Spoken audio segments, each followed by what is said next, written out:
Olá, seja muito bem-vindo a este vídeo. Aqui é o vídeo da aula 7 de Phoenix Framework. A gente vai aprender aqui a fazer um CRUD simples de produtos, tá? Somente para a gente poder validar todos os conhecimentos que a gente adquiriu nos vídeos anteriores até agora. Então a gente vai fazer esse CRUD usando o Ecto. A gente não vai criar uma aplicação Phoenix com interface web, né? Ou seja, com uma página bonitinha, não. A gente não vai fazer isso, vai fazer uma API que entra JSON e retorna JSON e que faz simplesmente inserir no banco de dados, recuperar dados, deletar dados do banco de dados, tá? Então nosso projeto hoje a gente vai fazer uma loja, tá? Colocar assim como loja só para a gente colocar dentro da loja uma entidade chamada produtos, tá? Para ficar coerente, tá bom? Então, como a gente já sabe, né? Mix phx new loja, e eu não vou colocar o HTML, que é a interface web ali.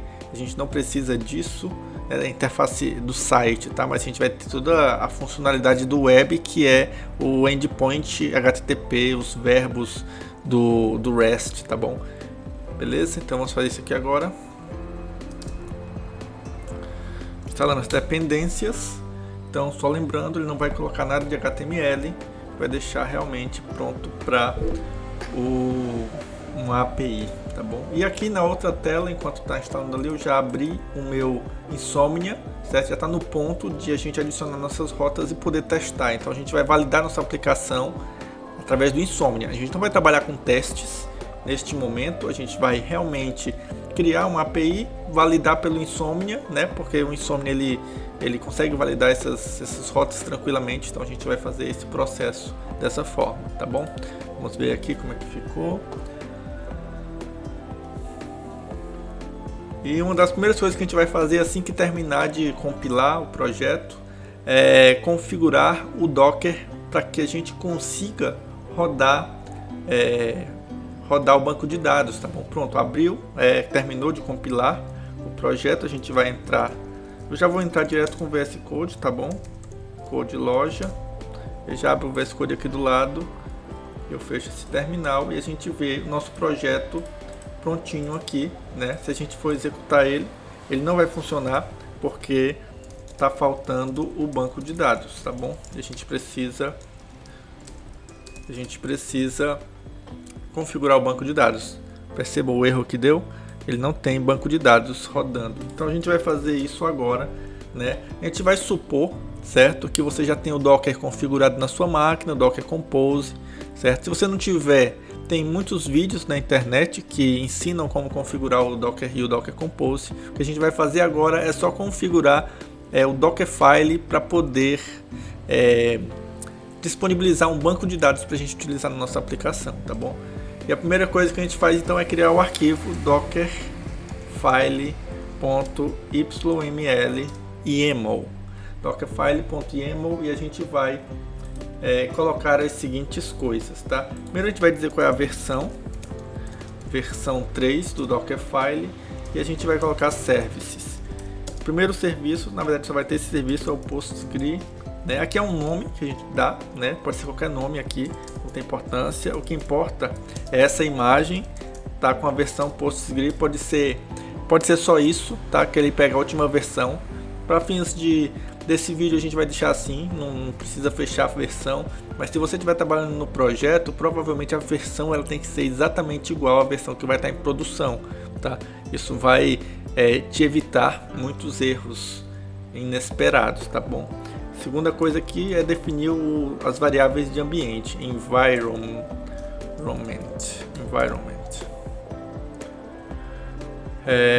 E aí a gente coloca Postgres user como Postgres mesmo, Postgres password como Postgres também. A gente define o encoding só para evitar problema.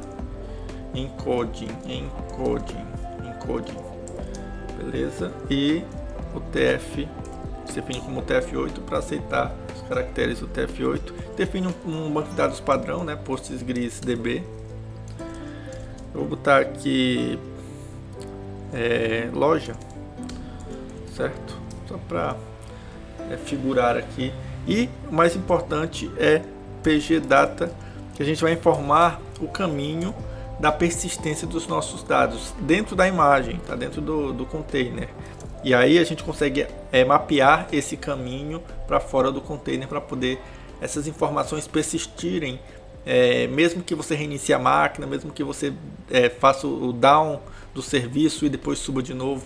Então ele vai estar persistindo, você vai conseguir ter essas informações persistindo nos testes e em qualquer dia, não vai ter problema. Então isso aqui é importante a gente definir.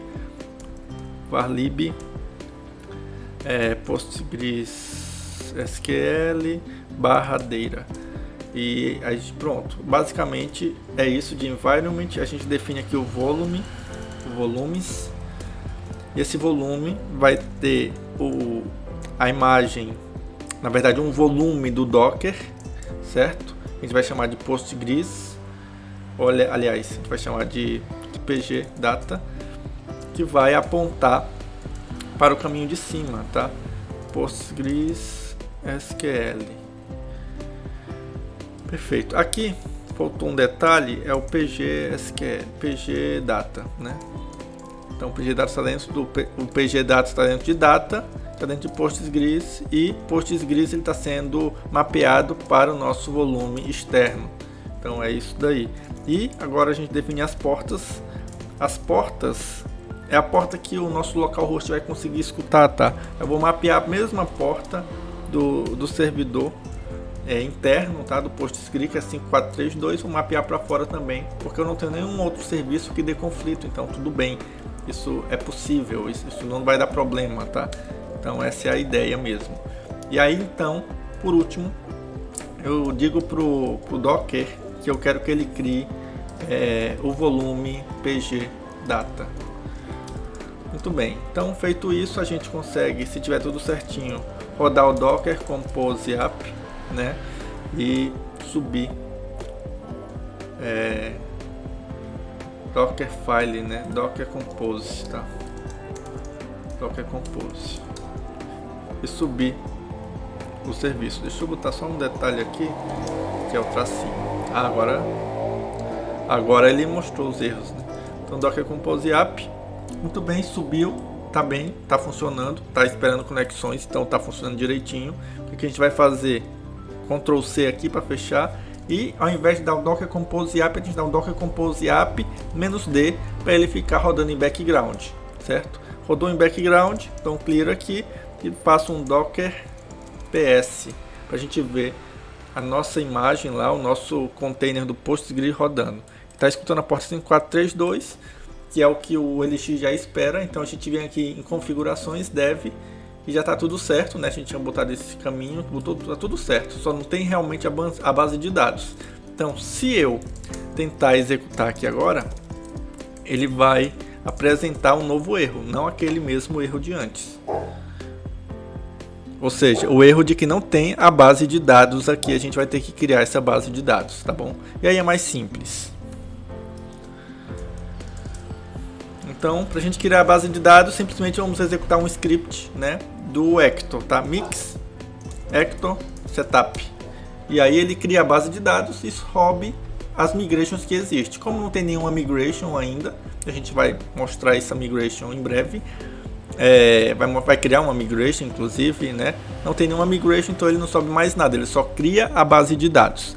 E agora a gente vai criar uma aplicação que tem uma entidade produtos, e esse produto ele tem um título, uma descrição, um preço, e tem aqueles campos de log, né? de acompanhamento de entidade, que é o criado em e atualizado em, tá? Só que esses nomes a gente vai deixar em inglês, só por uma questão de normatização, certo? Então, em lib, aqui a gente cria a nossa entidade, tá bom? Eu gosto de colocar dentro de uma parte chamada core, e aí eu crio product singular, tá bom? Porque essa é uma entidade, né, relativa a um registro, por isso que eu coloco em singular. Def module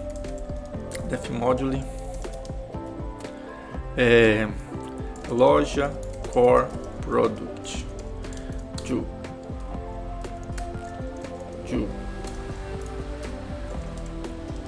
e aí eu tô fazendo isso aqui, ó, module doc false, porque por enquanto não nos importa a documentação, certo? Nem testes, né? A gente não está trabalhando com testes agora. Eu quero mostrar para vocês o funcionamento de um CRUD simples, assim, sem muitas outras coisas, né? Porque para vocês entenderem primeiro como é que funciona isso, tá? E aí depois a gente vai implementando, né? Trabalhando sobre testes, que é mais interessante, né? Porque a ideia é sempre você poder testar antes de fazer o código, né? Ter algo nesse sentido, sabe? Trabalhar com TDD. Mas por enquanto a gente vai fazer realmente sem testes, tá? E sem documentação. Ok? E aí, o que eu faço neste momento? Eu crio um esquema para produtos, tá? Então eu tenho que usar o Ecto esquema, tá? Use Ecto esquema. E aí eu crio o nosso esquema Products. Products é o nome da nossa base de dados, nossa tabela que a gente vai criar dentro da base de dados loja, né? Base de dados loja porque a gente colocou aqui, ó, loja. Inclusive ele está criando loja dev porque estou no ambiente de dev, tá? Mas produtos ou products vai ficar dentro de loja, tá? A gente vai criar aqui os campos, né? O primeiro campo que a gente vai criar é o title e ele vai ser uma string. E o próximo campo que a gente vai criar é uma description, ele vai ser uma string. O outro campo que a gente vai criar é um price e ele vai ser um inteiro. Aqui a gente vai usar os integer. Aqui a gente vai usar o price como inteiro só para facilitar, não ter que trabalhar com número decimal, né, dentro do banco de dados. Mas é possível também criar um decimal, tá? É só uma questão de simplicidade aqui na hora de passar essa didática para vocês, tá? E a gente vai criar aqui também o timestamp. O que é o timestamp? O timestamp, ele na verdade é uma função que cria o inserted at e updated at, né? São os dois campos de registro de data e hora. Quando eu rodo uma função que cria esse registro no banco de dados, ele seta automaticamente o inserted at com o valor atual da hora e da data. E aí quando eu atualizo em uma outra função, automaticamente ele faz esse registro ele salva essa informação em updated at, né, da hora e data que foi atualizado. Outra coisa que ele cria automaticamente e gere essa informação é o ID. Então o ID, por padrão, ele é um ID numérico auto-incrementável, certo? E a gente vai manter assim, a gente não vai abordar sobre isso agora, mas só para vocês entenderem que já tem o ID, né? O ID já existe, e eu tenho o title agora, description, price e o timestamp que vai gerar o meu inserted at e updated at. Pronto, esse aqui é o meu esquema, certo? Timestamps, plural. Esse é o meu esquema, beleza? Só que esse esquema não quer dizer que eu tenho a tabela criada lá na base de dados. Não, esse esquema aqui é o que vai mapear o dado que está na tabela para dentro do meu código Elixir, tá? É o conhecido aí com DTO, né? Ele vai mapear essa informação para dentro do meu código Elixir. E como é que eu crio então essa tabela dentro do banco de dados? Eu tenho que fazer manualmente, ir no banco de dados, inserir um SQL normal e criar? Não preciso fazer isso e não é interessante que eu faça isso. A gente trabalha com migrations dentro do Elixir, tá? Então a gente cria uma migration. O que é uma migration? É um código que ele gera um código SQL a partir dali, mas que você tem um controle sobre a atualização daquela migration. Você pode atualizar novas migrations em cima de migration, né? E aí quando você quiser dar o rollback nas migrations, ou seja, você subir uma migration e essa migration precisa ser atualizada antes de você lançar para produção, obviamente, né? Você consegue dar um rollback e editar ela antes de subir o seu commit ali. Então aí você tem um controle maior sobre a atualização de banco. E inclusive você pode a partir das migrations criar toda a estrutura de banco, entende? Então a ideia das migrations é essa: você tem um estado da sua aplicação a nível de banco, né? Você consegue gerenciar ali e recriar as estruturas o tempo todo. Não os dados, né? Mas as estruturas você consegue fazer isso. Então vamos criar a primeira migration em cima dessa entidade de produtos. Eu lembro também um detalhe, né? A gente não está usando os generators aqui, né? Os generators, eles fazem isso que eu estou fazendo, só que vai muito rápido, né? Ou seja, ele faz muitas coisas automatizadas, né? Então eu queria que você tivesse essa visão, construindo realmente passo a passo cada etapa para entender como é que funciona cada coisa, tá bom? Então agora a gente vai criar uma migration, mix, ecto, gen, migration. E o que essa migration vai fazer? Eu dou um nome para ela. Ela vai criar uma tabela, create table com a tabela products. Então ele vai criar a tabela produtos. Na realidade, ele cria a migration e coloca um nome nela. Quem vai criar a tabela produtos sou eu, de novo, né? Aqui dentro da onde está a migration, que ele foi salvo em priv, repo, migrations, tá aqui. Ele cria um datetime, que é a ordem que ele vai criar as informações, né? Por exemplo, eu crio um outra migration, ele vai meio que adicionando aqui, né, um novo item para que você possa ir atualizando sequencialmente. Nesse caso, nossa migration está limpa, né? Só tem o nome que a gente colocou ali e a gente vai criar a tabela agora. Create table, qual é o nome da tabela? Products. Tem que ser coerente com o que a gente descreveu aqui, tá bom? Products do. E o primeiro campo, né, eu vou adicionar o campo title, que é um string. Vou adicionar o campo description, que também é um string. Beleza, nesse ponto vale a pena ter uma observação aqui. Aqui a gente definiu os dois como string, certo? Eles são string, tipo de dado string. Só que aqui no banco de dados, o que acontece? String, ele é um tipo de dado que tem um limite de 255 caracteres. Você pode até modificar isso aqui com opcionais, né, com valores opcionais. Mas aqui a gente tem um outro tipo de dado que ele vai além de 255 caracteres. Ele não tem limite de caracteres, que não é string, é text, tá?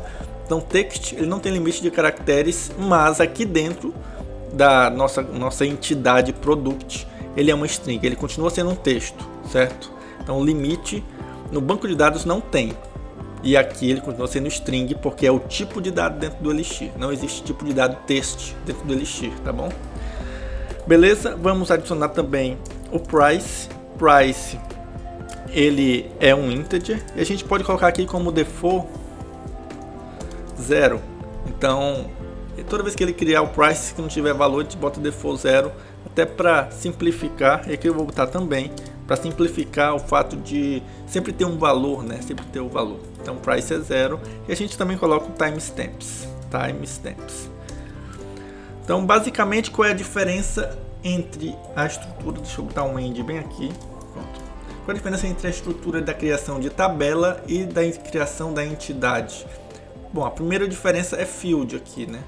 Field em vez de add. E aqui é o nome da função create, né? Create table. Aqui é a definição de esquema, esquema products. E field é para esquema e add é para create, né? Você adiciona um title, você adiciona a descrição, você adiciona preços, você adiciona timestamps. Aqui é uma função que já adiciona aqueles dois campos, create, o inserted at e o updated at.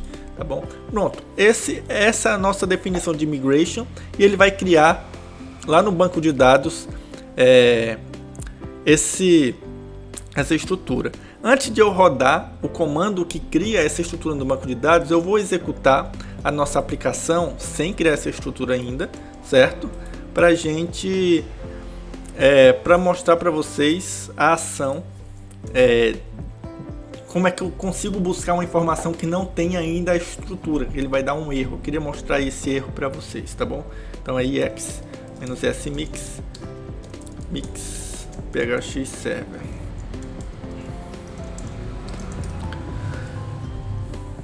Beleza, dá um clear aqui só para limpar. E aí, como é que eu faço um get desse dado, supondo que teria essa informação dentro do banco de dados? Eu vou dar um get all, tá?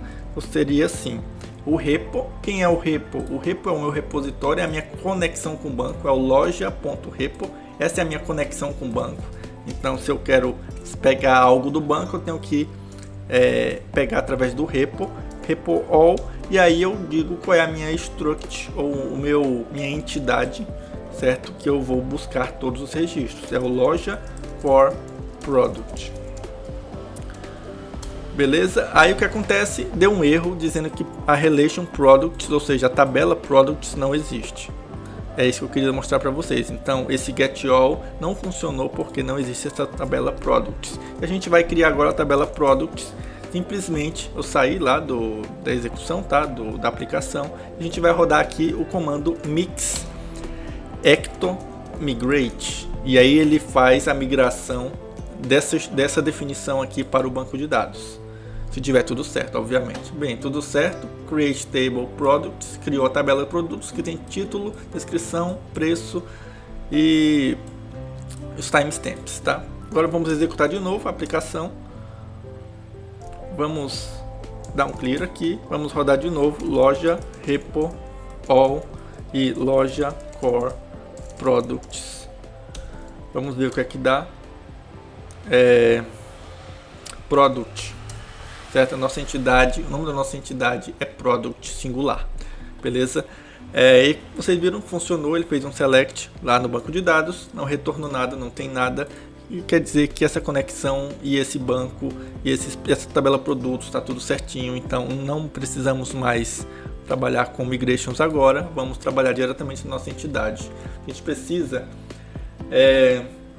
criar uma forma de fazer consultas, de fazer o CRUD internamente, sem ter que utilizar toda essa sintaxe, né? Porque se torna muito cansativo, muito verboso. Então, para isso vamos criar uma pasta chamada API e vamos criar aqui Product API. Nesse Product API, loja 1 Core API, Product API, a gente vai criar, né, algumas funções que vão nos ajudar a trabalhar com esse product, né? Eu vou colocar o product.api aqui, depois eu digo por que eu fiz isso, tá? Não é tão coerente como o nome do arquivo, né? Mas depois eu vou mostrar por que eu fiz isso, tá bom? Me lembrem, né? Vou mostrar por que eu fiz isso. Então, primeira coisa, módulo doc false. Não preciso documentação agora. Quando eu faço módulo doc false, então nem documentação da minha função vai funcionar, tá? Então não adianta eu botar uma documentação aqui que não vai ser exportada porque o módulo doc está false, tá bom? O que acontece então? A gente vai criar as nossas funções. Quais são as nossas funções? Vou botar um comentário aqui, é o insert, só que eu vou começar pelo all, tá? É o all, é o get by, é o insert, é o update e o delete. A gente vai implementar essas 4 funções, na verdade 6 funções básicas de um produto, né? Da comunicação do produto com o banco de dados, tá? Então a primeira função é o def all. Então, como é que é essa função? A gente acabou de fazer ali no terminal, né, no EX, aqui no Shell, e é exatamente loja repo all, né, loja core product. Pronto, é isso. O nosso all é isso, mas só que ele está muito verboso aqui. Então vamos fazer um alias, porque a gente vai usar muito esses termos aqui lá embaixo, nas próximas funções, tá bom? Então fazer um alias aqui para a gente poder encurtar um pouco esse texto aqui. Também, se a gente fosse rodar o credo aqui, ele ia dizer, olha, tem muitos alias, né? Tem muitos, tá muito grande essa chamada aqui, né? Você pode usar um alias para poder encurtar. Então o credo é um verificador de código, né? Ele vê se o código tá bem feito e tal, e te diz algumas dicas ali para você melhorar o seu código. Então o all, ele busca todos os produtos, né? Dessa maneira, né? Se você quiser ir testando, não tem problema. Vou dar um clear aqui, vou dar um recompile, pronto, e eu vou chamar loja core product API all. Você vê? Mais simples do que fazer isso aqui, tá? Tudo bem, tá meio grande, certo? Mas quando você coloca um alias, as coisas ficam bem menor e fica mais tranquilo de trabalhar, certo? Então a gente vai fazer para os outros. Para o get, o que é um get aqui? Um get dentro do ecto. O que é um get? O get ele busca apenas uma entidade pelo ID. Então o campo obrigatório do get é o id, né? Então eu tenho que botar get repo.get product, que é a minha entidade, e o id, certo? Então isso aqui é a estrutura de obter uma informação pelo id.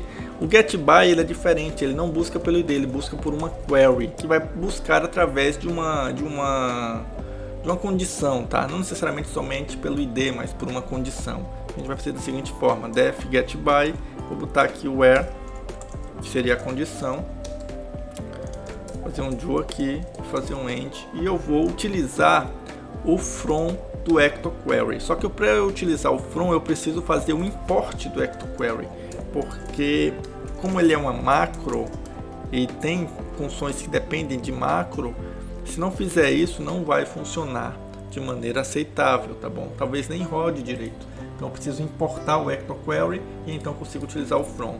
E o from posso utilizar da seguinte forma, tá? P em product, onde o P é o produto, né? P faz referência ao produto, e aí eu consigo botar aqui o where. Se bem que eu acho que eu nem preciso desse P em product, só basta o product aqui, where, eu boto a macro aqui, where. E então eu chamo o repo, né, que eu já tenho usado em cima, one, repo one, e ele faz essa consulta para mim. Vamos ver se está dando certo. Vamos recompilar, vamos abrir novamente aqui o loja core product API e dar um get by title título. Opa, fechar aqui, beleza. Então tá funcionando, certo? Então tá funcionando. Então eu posso utilizar dessa maneira. Vamos para a próxima, que é criar um insert, né? Vou deixar esse insert por último, criar o delete, porque o delete ele depende do get, certo?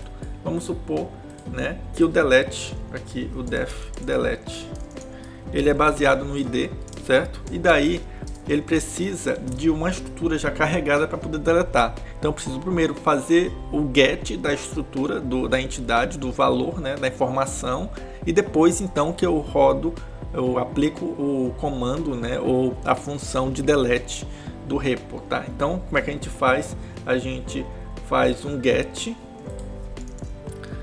id e traz um case aqui, né? Eu vou fazer um case da maneira correta ou direitinho aqui para você entender. Caso esse get retorne um new, né?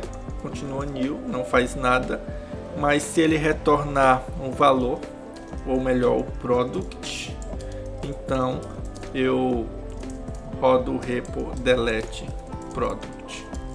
Simples assim, a gente já tem o nosso delete e a gente vai fazer agora o nosso insert. Então, o nosso insert ele vai ser bem simples, depois a gente vai implementar com um change set, tá bom? Então, nosso insert a gente vai fazer assim, insert parâmetros, certo? E aí eu uso a função dentro do repo que é insert. Essa função ela aceita o que? Ela aceita uma struct já montada. Então eu vou usar um struct de quem? Do product com os meus parâmetros. Então ele vai montar essa struct e aí dessa struct eu consigo rodar um insert. Vamos fazer um teste aqui para ver como é que estão as coisas. API insert e aí eu boto aqui, ó, title ou title. Title acho que é melhor, mais decente, né? E boto produto. Eu fecho aqui. Pronto, ele criou, tá vendo no meu banco de dados o produto. E se eu botar aqui a minha função API all, ele vai retornar o meu produto que está criado. Se eu usar a minha função delete que? Delete 1, ele vai deletar do banco de dados o 1. Se eu colocar a minha função all de novo, não vai retornar nada. Então tá legal, beleza. A questão que utilizarmos essa forma de inserir as informações pode ser que aconteça esse seguinte caso: insert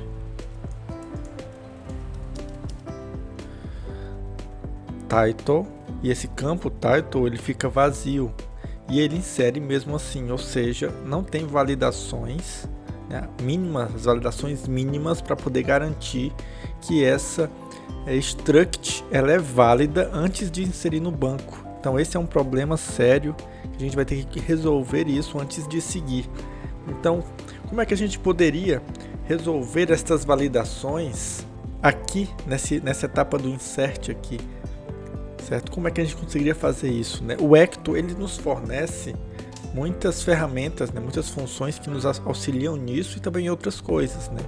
Então, o que a gente precisa criar aqui para poder trabalhar com essas validações é o que a gente chama de change set.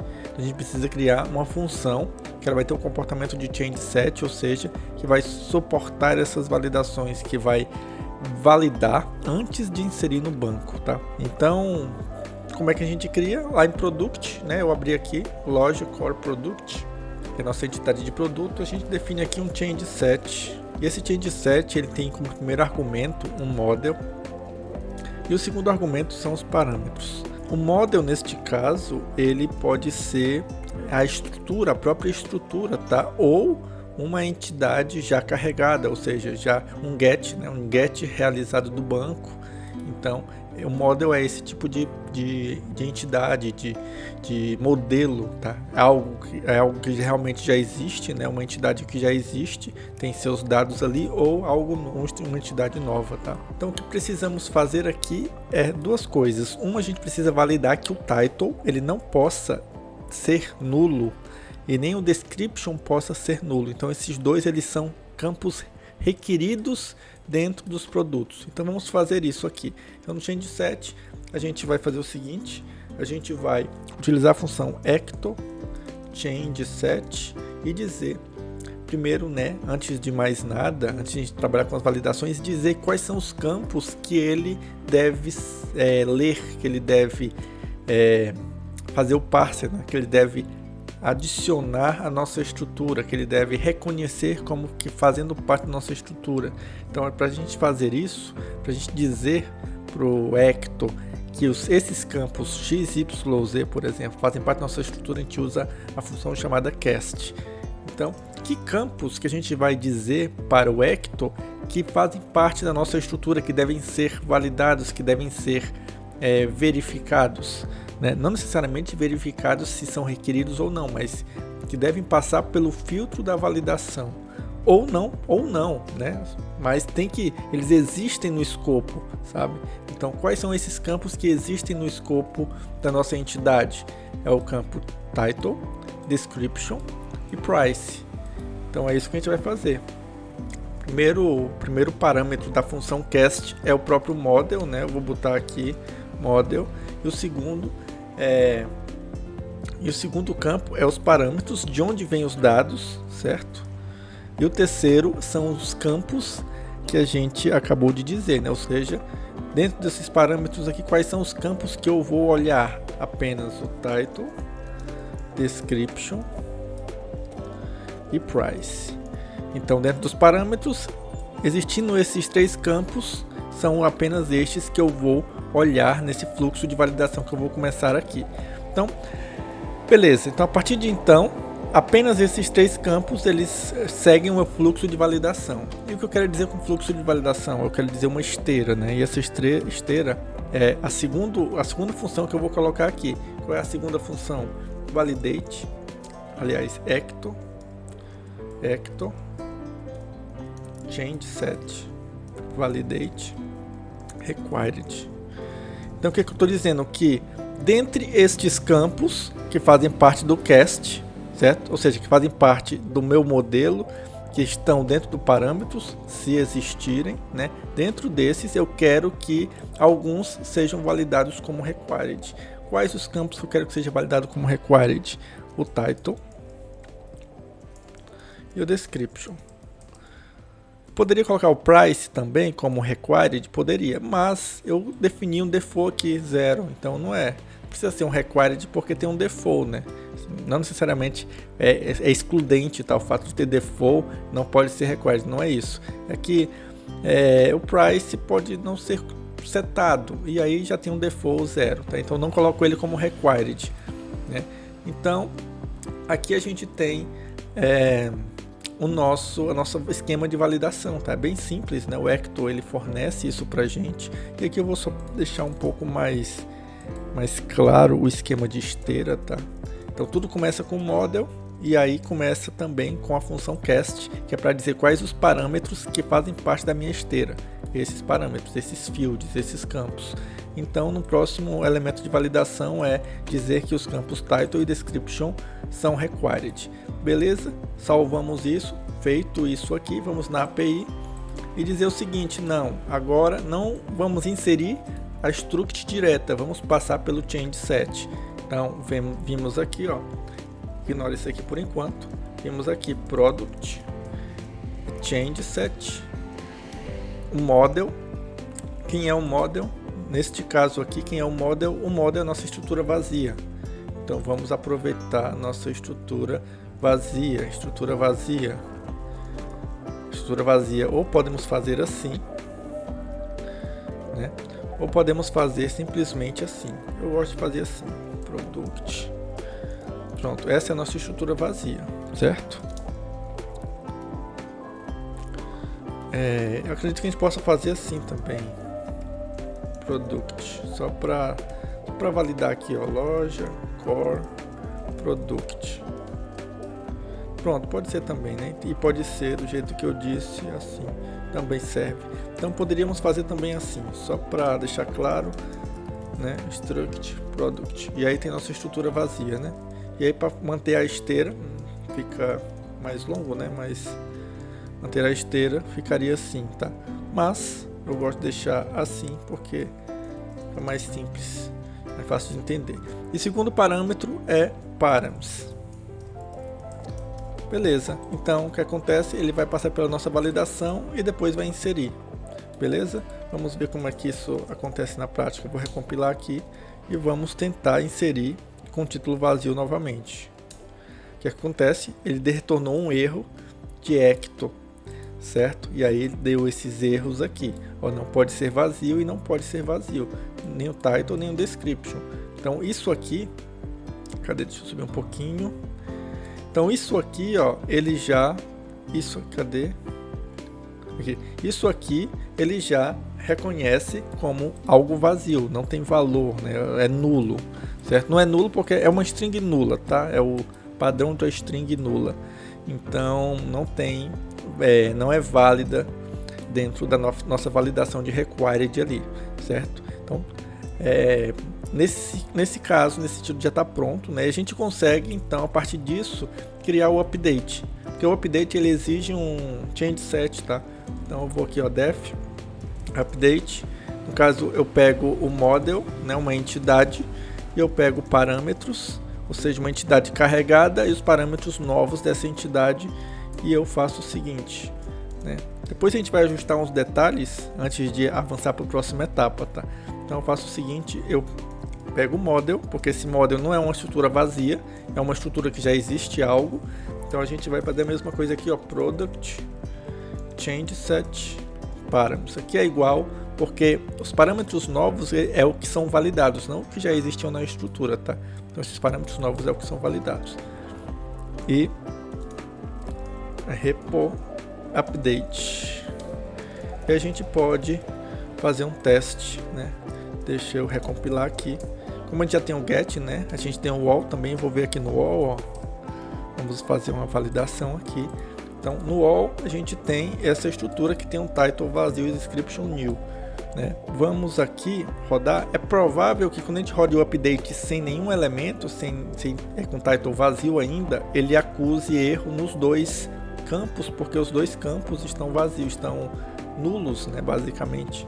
Então vamos tentar aqui no update, ó, fazer o wall de novo, só para poder pegar a informação dentro do A, que é a minha variável temporária aqui, tá? Então o A agora ele é essa estrutura, né, esse struct product aqui, essa entidade, esse model carregado com as informações que vem do banco. Eu vou fazer o que nele? Eu vou fazer um update de A. Qual valor? Title, vou botar nulo, certo? E o que acontece? Ele diz que o title não pode ser vazio e o description não pode ser vazio. Vamos fazer o seguinte, vamos atualizar o description e não o title agora. Se bem que ele precisa dos dois, né? Mas vamos tentar atualizar o description só para ver que vai dar o mesmo erro, tá? Description é o mesmo erro. Então vamos atualizar os dois, title, produto, description, algo aqui. Muito bem, atualizou. Se a gente for rodar, se a gente for ver o A, ele está ainda desatualizado porque esse A ele salvou aquele estado anterior, tá? Mas se a gente for buscar direto no banco de dados, ele já está atualizado direitinho, então está funcionando. As nossas validações, tanto para update quanto para insert, está funcionando direitinho, certo? Agora, o que acontece é o seguinte, esse módulo API, ele é a nossa interface da entidade do model, né? Que são os dados carregados, né? Da entidade product, né? Com o banco de dados. Então o API, esse product.api é a nossa interface. A gente criou essa interface aqui, tá? Para facilitar o acesso e também facilitar algumas validações, já deixar realmente bem escopado. Só que ele não está coerente, né? E a gente vai ver por que ele não está coerente, né? Na verdade, essa incoerência a gente vai conseguir mapear de uma maneira mais clara, mais didática também, quando a gente estiver trabalhando com o contexto. Daí quando estiver já fazendo a saída para o JSON final, né? Saída para o endpoint lá e buscando no Insomnia, tá? Então eu vou deixar, mesmo sabendo que está incoerente o retorno, né? Eu vou deixar para a gente resolver depois. Mas só para explicar o que está incoerente, é o seguinte: quando eu busco um registro que não existe, por exemplo, vou buscar aqui, ó, só para vocês entenderem o que é a coerência que eu estou falando. Quando eu busco pelo 1, ele não existe, ele é new, certo? Mas quando eu tento atualizar um registro, ou atualizar com erro, né? Vamos aqui fazer um update, API, update. Aliás, quando eu tento inserir, vou inserir que é mais fácil. Insert. E eu quero inserir um registro que tem o title vazio, né? Vai dar um erro naturalmente, mas preste atenção em um detalhe. Quando eu... Deixa eu aumentar isso aqui para ficar melhor. Quando eu busco um registro, ele retorna new, certo? New. E quando eu insiro uma informação que está inválida, ele retorna uma tupla error e uma informação aqui, né? O change set. Percebam que essas informações são incoerentes, o retorno é incoerente. Então ele pode causar uma confusão, né? Porque não está claramente definido como é o retorno das funções, tá? A gente poderia até botar um spec aqui, mas não é o caso, porque ele não resolve, né? Ele apenas informa o que poderia ser, mas não de fato o que é. Então essa incoerência a gente vai trabalhar um pouco mais depois, né? Antes da gente finalizar esse módulo aqui, essa questão de receber as informações no JSON, a gente vai conseguir tratar essa incoerência, tá bom? Só entenda que por enquanto está incoerente, a gente precisa realmente deixar tudo normalizado, tudo com a mesma coerência de retorno, para a gente não ter surpresas no final, tá bom? Ou seja, se retorna um erro, tem que retornar o erro e a mensagem, o erro e alguma coisa. Se dá sucesso, tem que ser um ok e alguma coisa, tem que ser uma tupla. Se tudo é tupla, tem que ser tupla, não pode ser um átomo ou uma tupla, não, tem que ser coerente, para a gente não ter dor de cabeça no futuro. Mas por enquanto, deixa assim, nessa incoerência, e tudo bem. Vamos seguir, e a gente precisa criar agora uma interface que vai ter a nossa regra de negócio, né? Além das validações, vai ter a nossa regra, ou seja, as funções que fazem alguma coisa. Por exemplo, o que a gente precisa dentro de um CRUD? A gente precisa de obter os registros, de criar os registros, de deletar os registros e de atualizar os registros. Precisa disso. A gente já tem na nossa API, mas essa API aqui, interna, que a gente construiu, não faz sentido ela ser exposta. Ela não tem tratamentos de dados vindo de qualquer lugar, só tem tratamento específico para aquele caso. Por exemplo, se eu quero obter um ID, eu espero um ID aqui. Então é algo muito específico, não tem tratamentos. E não faz sentido ter tratamentos, porque o propósito desse módulo é acessar o banco de dados, é trazer informações, é subir com informações, certo? E propósito do esquema é realizar validações, é definir estrutura. Então o propósito do nosso novo módulo é fazer exatamente essa interface entre a chamada do endpoint, né, e obter a informação e fazer a informação acontecer com as validações de campo, certo? Então a gente vai fazer isso aqui agora. Vou criar uma pasta chamada context, né? Em outros casos esse é o nosso contexto, tá? Eu vou criar aqui o contexto de produtos, tá? Então product context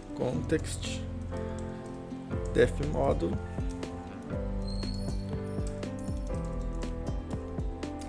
loja product context. Percebam que eu estou usando o mesmo padrão aqui do controller, né? A ideia do controller, que isso que é um bem padrão pré-estabelecido do Phoenix, tá? A ideia do controller é simplesmente separar aqui a nível de pastas, né? O que vem dentro. Se você olhar aqui, ó, loja web, que seria isso aqui, error JSON. Então esse error JSON aqui está diretamente ligado à loja web e não a controllers. Então é uma didática que é apenas estrutural, tá? Então a gente faz a mesma coisa aqui. O context ele não aparece no nome do módulo, mas ele aparece aqui no sufixo, né, do módulo. Então fica loja.productContext, até para a gente conseguir obter esse módulo de maneira mais simples, tá? Então eu vou continuar aqui com o módulo doc false e a gente vai criar aqui um def all para obter todos os registros, tá? Então não precisa dos parênteses porque não tem parâmetros. Aliás, este vai ter parâmetros, tá? Porque como é uma interface entre o endpoint, né, os controllers e a nossa ação, né, propriamente dita com o product, então ele precisa dos parâmetros. Imagine o seguinte: você está acessando aquela interface, aquele endpoint com permissão de administrador. Então esses parâmetros aqui que vai ter esse tipo de informação que eu vou conseguir tratar aqui dentro, tá? Então por enquanto o que eu vou fazer? Vou só chamar ali o product API, tá? E retornar diretamente, tá? Então não vamos fazer muita coisa não agora. Então core product API all. Só que eu vou fazer o seguinte, fazer um alias aqui para isso aqui tudo. Outra coisa que é interessante, percebam que o meu alias ele não pega o API, tá? Exatamente para a gente poder ter essa visibilidade de que o API ele é relativo ao product. Então eu já mantenho o product aqui, tá bom? E outra coisa, o meu contexto ele não acessa diretamente o esquema, ele acessa diretamente a API e a API acessa diretamente o esquema e o repo, tá? Então tem esse escopo delimitado ali entre determinada ação ali de cada módulo, tá? Então o módulo, que é um Product API, por exemplo, ele acessa o Product esquema, tá? E aí o contexto acessa o Product API. E aí depois os controles acessam o Product Context. Ele não acessa diretamente o Product API. Né? Isso a gente vai vendo já já.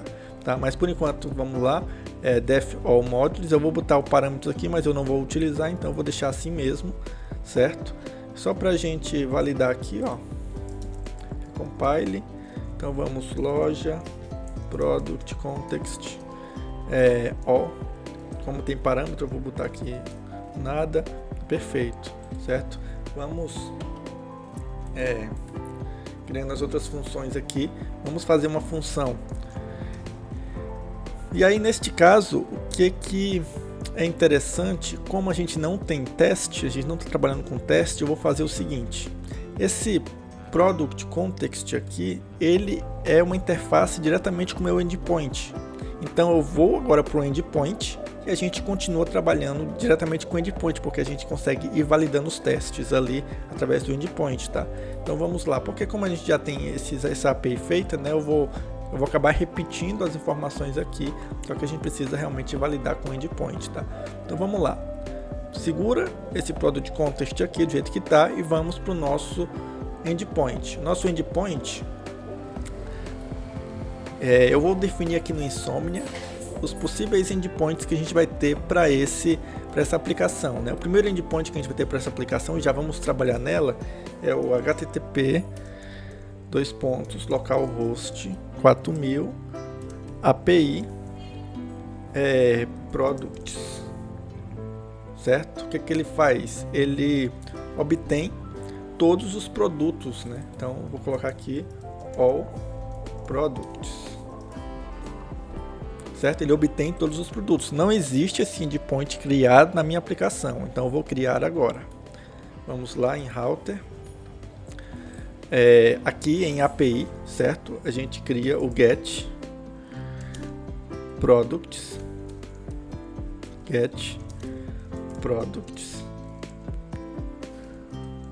e aí ele vai apontar para product controller, ou melhor, products controller, certo? E ele vai chamar a action all, beleza? Ele vai chamar action all. Então, salvei, não existe o product controller, a gente vai criar agora dentro do controller. Então vamos lá, product controller X, e vamos criar um módulo, então aqui loja. Agora a gente está dentro da aplicação loja underline web, tá? Ou seja, é a aplicação que é voltada para o endpoint, voltada para a rota, voltada para o REST, voltada para a saída REST, tá bom? Então a gente vai trabalhar com loja web e o nome do nosso módulo é products controller. Mesma coisa, módulo doc false por enquanto, e a gente vai criar o nosso primeiro action, que a gente chamou lá de all. Um action ele tem um com de conexão, certo? E tem os parâmetros da requisição, tá bom? Eu vou dar um end aqui e dar um end aqui, né? Como é que a gente devolve o retorno, né? A gente simplesmente bota um JSON aqui com e um status ok. Status ok. Só para a gente ver o retorno na tela. Faltou uma coisa, claro, né? Isso aqui é um controller, a gente não disse para nossa aplicação que isso aqui é um controller que vai ter um comportamento de controller. Então a gente vai ter que utilizar as definições que já existem aqui, ó, no loja web. Isso aqui no loja web, ó, as definições que existem aqui, ó. Tem a definição de router, definição de channel, controller, que é o que a gente vai utilizar. E é isso. Então a gente vai utilizar use loja web controller. Só para você entender mais uma vez, quando a gente coloca aquele use loja web controller, a gente simplesmente está chamando essa função aqui, que é uma macro. A gente está usando o módulo, né, com alguma coisa aqui, e esse alguma coisa é um átomo, e esse átomo, que é o which, ele pode ser qualquer uma dessas funções aqui, tá bom? Então eu estou usando o controller e ele vai importar, voltando aqui, ele vai importar ali, né? Vai aplicar esse use Phoenix controller e vai importar o plug com e o get text aqui, caso de tradução, internacionalização do nosso endpoint, tá? Do nosso REST, da nossa API REST. Então, ok, cliquei aqui, vou salvar e ele deve matar os erros. Recompilou, vamos fazer um get e deu ok. Então tá, beleza, só que não está retornando os nossos dados. Só que a gente já criou o nosso contexto aqui, ó, com all, né? Vamos lá.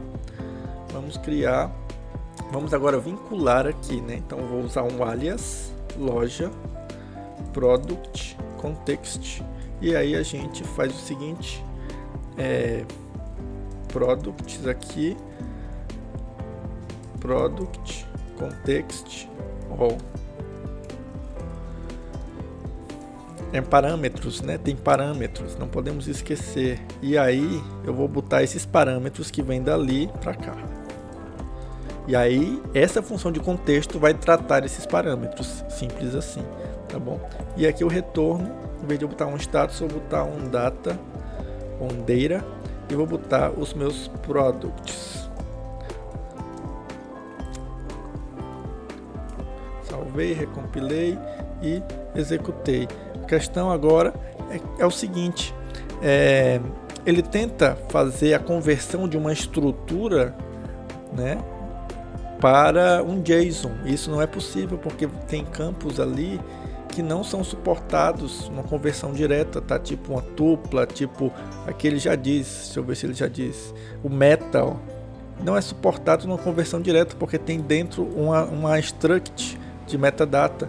Então a gente vai ter que fazer alguma operação para que ele possa converter os dados da struct diretamente em JSON, tá? Ou obter somente os campos que a gente quer realmente para a saída. Então vamos aqui, aí esse tipo de configuração de que campos eu quero exibir, tá? Que campos eu quero exibir, a gente vai trabalhar dentro do product, do esquema, tá bom?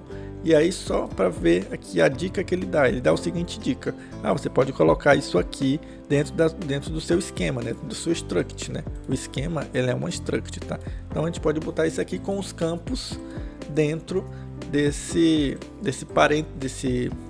colchetes aqui, tá? E quais são os campos? Eu quero que o campo title, quero que o campo description, e eu quero que o campo price, também o campo inserted at e o campo updated at também estejam disponíveis. Então vou recompilar, né?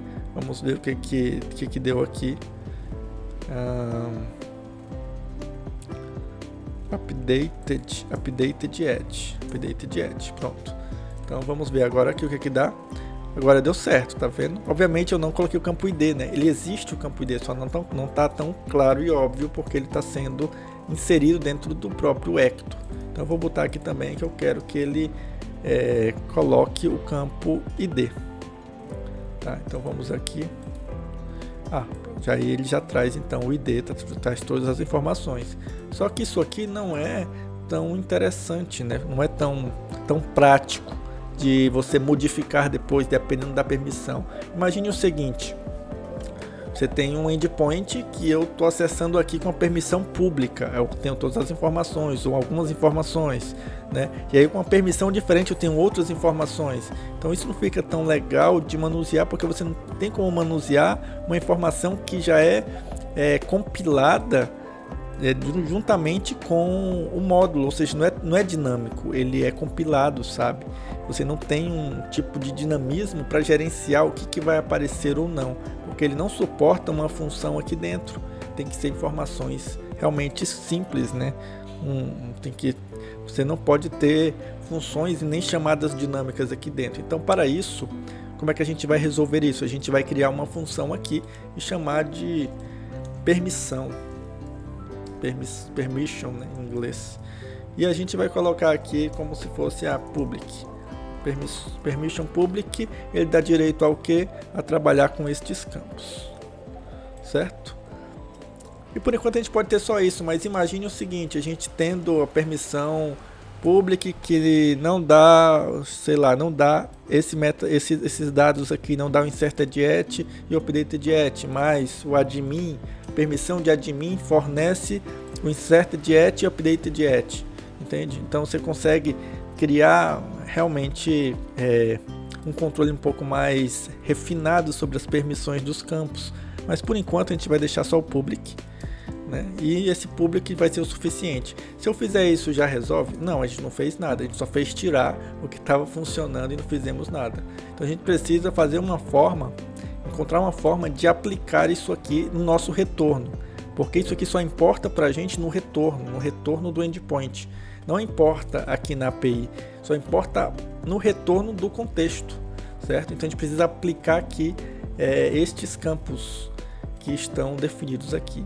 Uma das formas mais simples é o seguinte: como aqui no contexto, né, esse product API all, ele retorna uma lista sempre, então a gente poderia aplicar um map aqui e para cada item da lista a gente faz um map take, né, de um item, né, de cada item, para pegar o que? Apenas o product permission public, certo? Permission public. E aí o que ele vai fazer? Vai pegar somente o permission public. Vamos ver o que vai acontecer. Vamos fazer uma recompilada aqui e salvar aqui. O que aconteceu? Ele manteve o mesmo resultado. Só que lembra que eu falei, não é interessante que esse product context acesse diretamente o product, porque daí você perde aquela relação de escopo delimitado, né?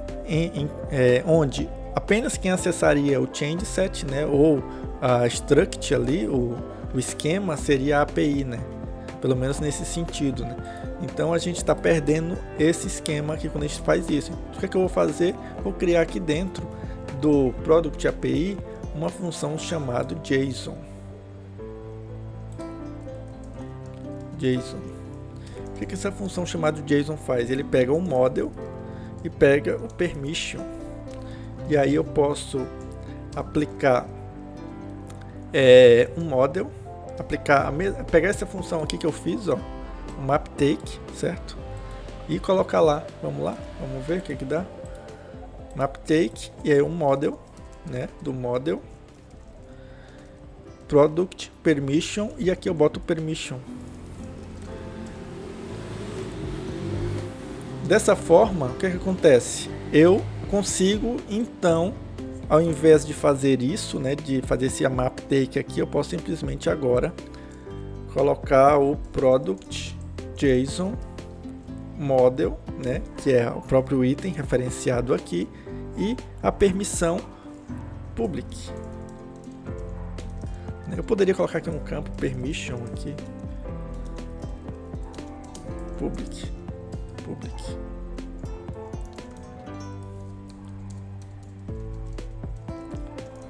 Bem como esse campo permission, ele poderia vir de parâmetros. E de onde é que vem esse parâmetros? Vem do controller, parâmetros.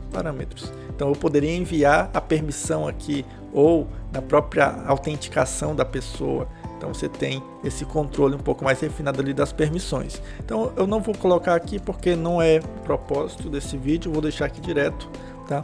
Public. E o que acontece é que ele está reclamando, dizendo que JSON 2 não existe. Provavelmente eu não salvei JSON, def JSON, model permission, tá aqui. Então product API, tá, faltou o API aqui.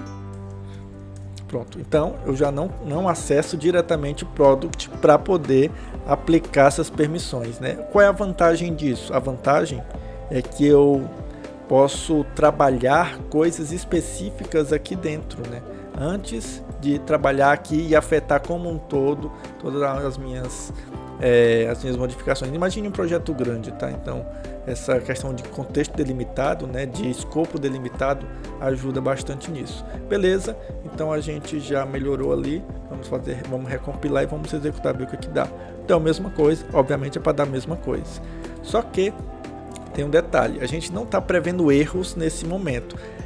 O all, a função all, é possível que não dê nenhum erro. Primeiro porque a gente não está fazendo nenhuma uma filtragem, certo? Então é mais fácil acontecer erros quando a gente tem mais condições para obter os dados desse all aqui. Como a gente não está fazendo nada, não está filtrando, não está se importando com nada, então por isso que ele está bem simples, né? Assim, por isso que não tem expectativa de erro. Ou deu certo ou deu certo, não tem o que fazer, né? Só que a gente tem que esperar sempre um erro para ser tratado, né? Sempre vai acontecer um erro em algum momento. Então o padrão, né? O padrão que a gente tem que assumir é que sempre vai ter o caso sucesso, o caso feliz e o caso triste, o caso que vai dar erro, certo? E nesse caso aqui, a gente está assumindo que sempre vai dar certo, o que não é interessante, porque não é verdade, tá? Mesmo que não tenha parâmetros, pode ser que não dê certo, e a gente precisa tratar isso quando não vai dar certo, né? Então, o que a gente tem que fazer, né? Como a gente espera que nunca dê erro aqui, né? A gente sabe que nunca vai dar erro porque a gente não está trabalhando com parâmetros, não está trabalhando com nada. Mas vamos começar a manter um padrão que eu falei um pouco anteriormente, né? Vamos manter um padrão de ok, resultado, certo? Uma tupla em vez de apenas os dados. Então deu tudo certo, dá ok, resultado. Deu errado, okay, error, mensagem, certo? Ou mensagens, tá? Então deu certo, ok, resultado. O que acontece aqui? Deu certo, faz alguma coisa. Então a gente vai botar um case aqui, ó. deu certo para obter essas informações, ok? Ou seja, deu um ok products. Então, o que eu faço? Eu aplico o map aqui, né? Products. E daí, esse API JSON vai ser a única função dentro do nosso escopo aqui da API que não vai trazer dessa forma, tá? A gente poderia até colocar uma exclamação para seguir o padrão, né? Que não tem ok, não é uma tupla, né? É apenas o retorno direto. Então, a gente botaria uma exclamação e aí ficaria mais coerente, tá? Então, nesse sentido. Então, se é uma tupla, não tem exclamação, né? E aí retorna uma tupla, ok, alguma coisa, ou erro, mensagem, né? Ou tem uma exclamação e a gente sabe que vai retornar direto sem tupla, já vai ser o dado pronto. Então, neste caso, a gente bota uma exclamação para ficar coerente, a gente saber, não, essa função não retorna uma tupla, então faz sentido ela estar desse jeito aqui, certo? Mas imagine então que aqui deu certo, esse é o caso de sucesso, e que se deu errado, né? Ele vai retornar. Se deu errado, então supostamente essa informação aqui vai ser um error mensagem, certo? E aí vai retornar lá para o nosso endpoint como error mensagem, certo? Então se a gente salvar isso aqui, o que aconteceu? O que ele achou ruim aqui? É que dizendo que o JSON não existe, porque a gente não salvou aqui, né? Pronto. Então se a gente salvou, deu certo. Se eu recompilar, e vai dar um erro aqui, né? Quer dizer, não deu, né? Porque deu tudo certo e ele retornou isso aqui. Mas perceba pela coerência, ó, erro, que é um erro, mensagem, aqui está retornando o valor limpo de novo. Então vamos manter a coerência e retornar um ok com um tratamento ali. Agora sim, agora ele vai quebrar, porque ele não pode converter aqui uma tupla, tá? Por que a gente está fazendo isso? Porque a gente precisa esperar também que dê erro, mesmo que não dê erro nessa função desse jeito, tá? Porque está simples demais, mas pode acontecer de dar erro. Então o que a gente vai fazer aqui agora? Vai fazer um case também, case do, a gente espera que isso aqui dê um ok products. Se der um ok products, o que a gente vai fazer? A gente vai retornar o valor de sucesso, mas se der um erro mensagem, que também é um caso possível, não para essa função específica, porque a gente não tem caso de erro, mas se der o caso de erro, a gente vai retornar um JSON error. E vamos botar aqui um message, certo? E a questão a gente precisa de um status para isso, a gente não pode devolver um status 200 caso dê erro, né? A gente precisa botar um status diferente. No caso, put status 422 é um erro de dado, né? Um erro de informação, tá?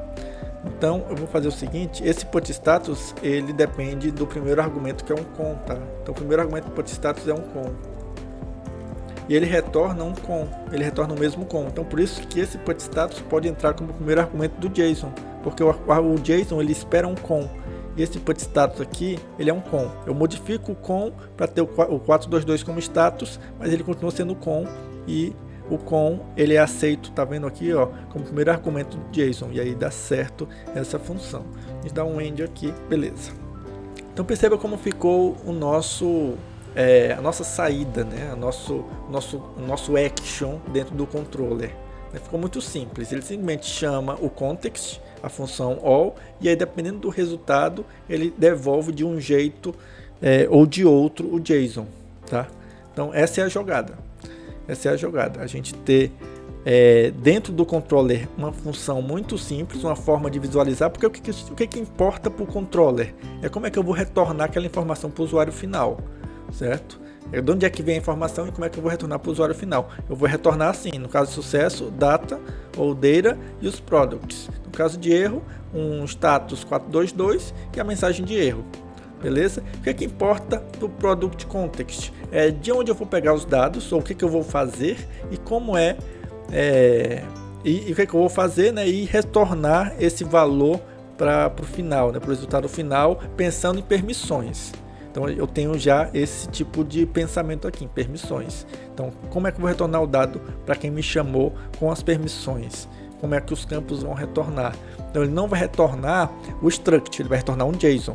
Sempre vai retornar um JSON porque quem chama ele espera já o dado pronto, né? o dado já preparado para algum tipo de saída, seja um endpoint como esse aqui, deixa eu rodar aqui, seja um endpoint como esse aqui, seja um CLI alguma coisa. Então ele já quer esse dado pronto, ele não quer uma struct que informa, que traz informações internas, não, ele quer o dado pronto. Então a gente vai fazer essa mesma coisa para as outras rotas, só que a gente vai fazer pensando primeiro no nosso Insomnia, tá? A gente vai criar aqui e depois a gente vai criando lá. Então vamos criar agora, a gente pegou todos, a gente precisa pegar uma função que pega apenas um, né? É o one, tá? Vamos criar aqui, eu vou duplicar só para facilitar aqui, one product. E é um get também, product, e aqui eu boto o ID, certo? O ID 1. Só que o ID1 não existe, né? A gente viu aqui. Vou botar o ID3. Aqui a gente vai ver muito bem aquele caso de erro, tá? Então eu vou dar um send, vai dar um erro, não existe a rota, a gente não fez ainda. Então vamos aqui no router e vamos criar. Products, aqui eu vou colocar ID. A gente poderia fazer melhor aqui no router, porque a gente está repetindo products, né? A gente poderia fazer um scope aqui dentro, específico para products, tá? Então products. E aí eu posso botar um do aqui, certo? E um end. E aí eu subo isso aqui para dentro e tiro essa parte aqui. Pronto, e aí fica mais fácil de ler. No entanto, isso aqui pode... Imagine que você tenha muitas rotas. Isso aqui pode ficar muito ruim de procurar, né? Então talvez seja mais coerente manter mesmo assim products, porque daí você consegue através do find, né? Quero localizar a rota products, para saber qual é o controller que é chamado, algo desse tipo, né? Então assim fica mais fácil de localizar. Então vamos deixar assim mesmo, por essa questão de facilidade futura. Vamos criar aqui o action get, tá? É o get mesmo, beleza. Salvei, vamos aqui no controller, vamos criar aqui, deixa eu reduzir isso aqui um pouco. Vamos criar aqui, ó, o def get, tem o com, tem o params e do end, e ele tem essa saída aqui, ó. Essa saída aqui vai ser igual para todos os nossos endpoints. A gente podia até criar uma função que simplificasse isso, já que a gente espera um ok alguma coisa, né, e retorna o data alguma coisa, erro mensagem, retorna o erro mensagem. Mas vamos fazer aqui manual mesmo, é a mesma coisa. Depois você pode implementar essa reutilização, tá? Criar uma função para reutilizar ali. Então eu vou fazer o seguinte, eu vou fazer um case de product context no get. E esse get ele vai ter params também, porque params, perceba que params ele pode ter mais parâmetros além do ID. Lembra que o get, olha para cá, API, o get, ele só precisa do ID para localizar a informação.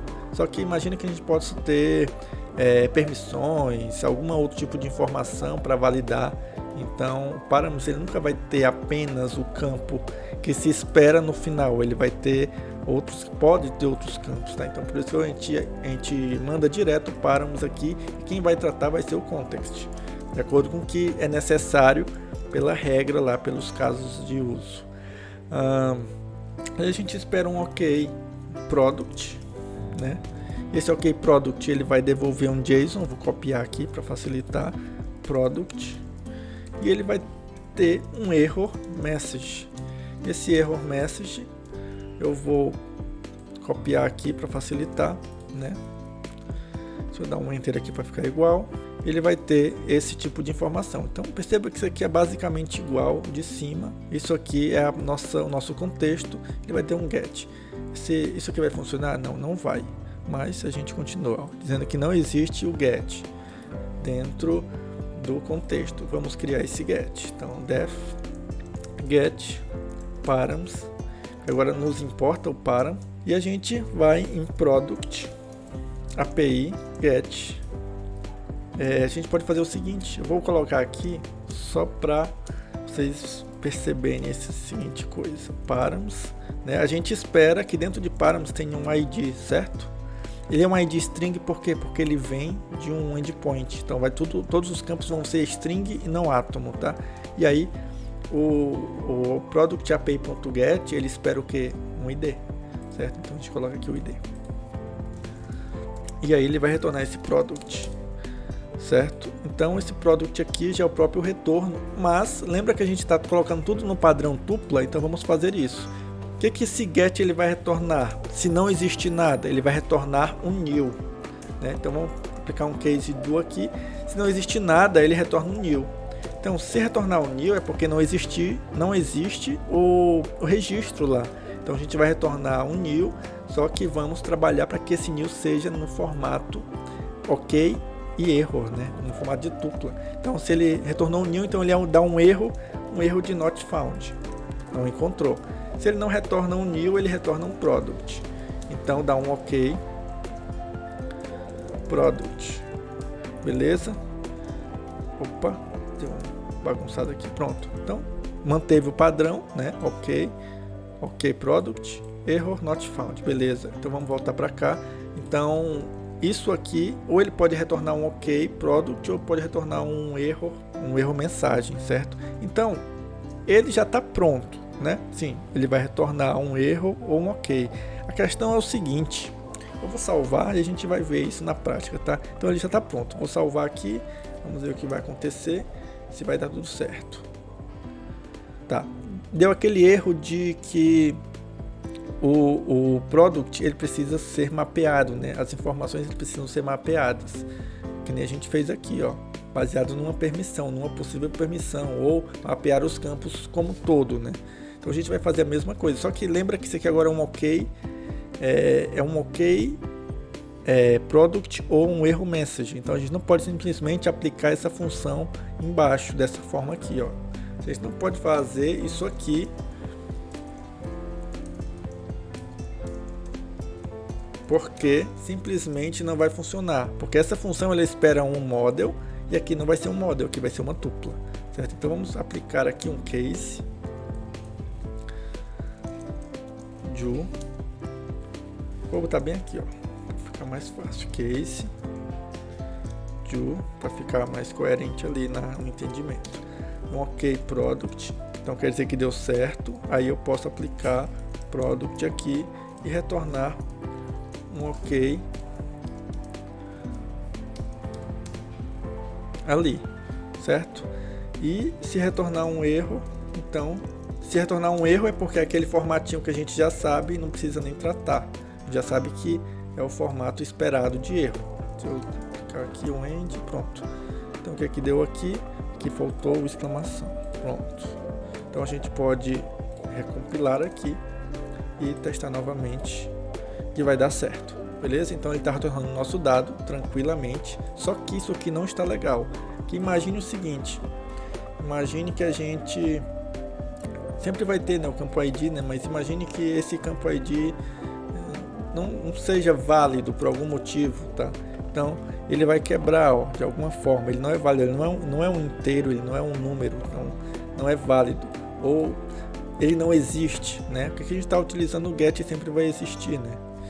Então imagine que ele não seja válido. Olha o erro como está dando certo também, ó, viu? Mas se esse campo aqui não existir, o que acontece? Simplesmente, ó, vou fazer esse exemplo de não existir, só para você ver aqui. Vou só mudar o nome dele aqui, ó, ID2. Só para, supostamente o campo não existe, aí simplesmente ele tem um valor nulo, tá? Então a gente precisa validar quando esse campo não existe ou quando esse campo não é um ID válido, para não dar um erro como esse aqui que deu, ó, esse campo aqui, ó, deixa eu ajustar aqui para ID de novo, dá um get, deu um erro de not found, tá perfeito, mas se for um texto, não for um int, ó, deu um erro 500, ele quebrou a minha API, porque isso aqui não é válido dentro da minha API, dentro do LX isso aqui não é válido, essa string onde deveria ser um número. Então a gente precisa tratar esse tipo de informação e quando também esse campo não existe. que aí vem os tratamentos dos parâmetros JSON, né? Então, para a gente tratar isso, a gente precisa criar uma biblioteca que vai trabalhar com essas validações, né? Então, vamos criar uma biblioteca chamada de validate. Vem aqui no lib, validate, no lib, no loja, certo? Porque ele é relativo ao nosso context, é relativo a dentro, ele tem que estar dentro de loja. Vamos criar aqui o validate, x def module, loja, validate do end. Então, módulo e doc já sabem, né? False. E aqui a gente bota um def. Primeira coisa que a gente quer é que aquele campo ele exista. Então, vamos fazer um get required. Ou seja, ele vai verificar se o campo específico dentro dos parâmetros, né? Ou seja, vou botar até parâmetros aqui e vou botar field. Ele vai verificar se o field dentro dos parâmetros ele existe, tá? Como é que a gente faz isso? Map, a gente podia fazer isso, né? Um map hasField aqui, hasKey na verdade. Só que a gente pode também fazer assim, ó, botar um case, um map, parâmetros aqui e a gente coloca um field aqui. Opa, field aqui. Então, se isso aqui for new, é porque o valor não existe. E então esse valor é importante para a gente. Então, se for new, a gente tem que devolver um erro. E o que esse erro vai dizer? Ele vai dizer que o campo, a gente bota o campo aqui, ó, field, uma interpolaçãozinha básica, não existe ou é nulo. Beleza? E aí, se tiver um valor aqui, um value, a gente bota um ok, value. Beleza? Então, isso aqui já vai garantir que esse campo ele tem que existir. Vamos fazer um teste aqui, ó, Product API. Beleza. Não é aqui. Context. Beleza. A gente poderia criar um case aqui para fazer essa validação, né? Só que vai ter dois cases. Imagine assim, ó, a gente precisa validar que dentro de params vai ter um validate, tá? Então vamos fazer isso. Case validate e eu vou colocar aqui get required params e qual é o campo id. Então isso aqui ele tem que dar um ok id, certo? E ele vai ter que dar também, ou ele pode dar um error mensagem. Beleza? Se ele der um ok id, então o que acontece? Eu sigo para esse outro case. Entendido? Se der um erro mensagem, na realidade, se der qualquer outra coisa diferente, que vai ser sempre o erro mensagem, eu devolvo o erro. Só que isso aqui eu vou começar a criar uma estrutura dentro de estrutura de cases e validações que pode ficar muito cansativo aqui, muito difícil de visualizar. Para isso a gente vai utilizar o if. O if, que eu espero agora um ok ID. Ó. Só que ele vem da onde esse ok ID? Ele vem do validate get required. Certo? E qual é a minha próxima validação que eu quero que siga no fluxo? É o product get, que ele espera um ok product. Vai vir da onde? Do product API.get. Beleza? Então, se essa validação passar e essa aqui passar também, que não é uma validação, mas é o get passar, então o que a gente vai fazer? Vai retornar o nosso resultado final, que é o ok com o mapeamento do product aqui. Tá? Se porventura não passar, a gente vai ter que retornar o erro. Tá? Se não passar e um erro qualquer aconteceu, que a gente sabe qual é a estrutura dele, vai devolver esse erro aí. Tá? Então a gente tem um if aqui que valida uma condição e valida também uma segunda função aqui, tá? Só que isso aqui também não vai garantir que a gente não tenha um valor diferente de int, tá? Diferente de inteiro, mas já é alguma coisa, né? Vamos ver aqui, ó, validate não existe porque validate não foi importado, o alias não foi colocado aqui, né? Então vamos colocar aqui validate, pronto, agora tá tudo certo. Vamos recompilar. Vamos ver se o router ainda está com ID2, não está, vou botar aqui para a gente poder testar a existência desse parâmetro. Vou botar 1. A gente Olha o que acontece, o ID não existe, né? Claro, a gente mudou lá no router, mas já está validando que esse campo é obrigatório ser enviado. Então eu vou colocar aqui, só que ainda não está validando, aí está passando naquela etapa e vai para o próximo erro, tá? Mas não está validando se eu botasse uma string, por exemplo, tá? Então a gente precisa também criar essa validação aqui para não dar esse erro 500 aqui. Então vamos lá no validate, que vai ter que implementar isInteger, certo? Esse isInteger do validate aqui, esse isInteger é o valor que a gente vai fazer um parse nele, né? Um integer, eu acho que a gente tem aqui, vamos ver aqui, ó. Integer, parse, vamos supor que seja 1, certo? O que ele dá? Vamos supor que seja, não seja 1, seja qualquer coisa. Vamos supor que seja 1 e qualquer coisa. Tá, ele chegar a passar. Então a gente espera que seja 1, né? Ou seja, um número aqui e aqui seja vazio, né? Seja uma string vazia. Então vamos usar essa função aqui, integer parse value.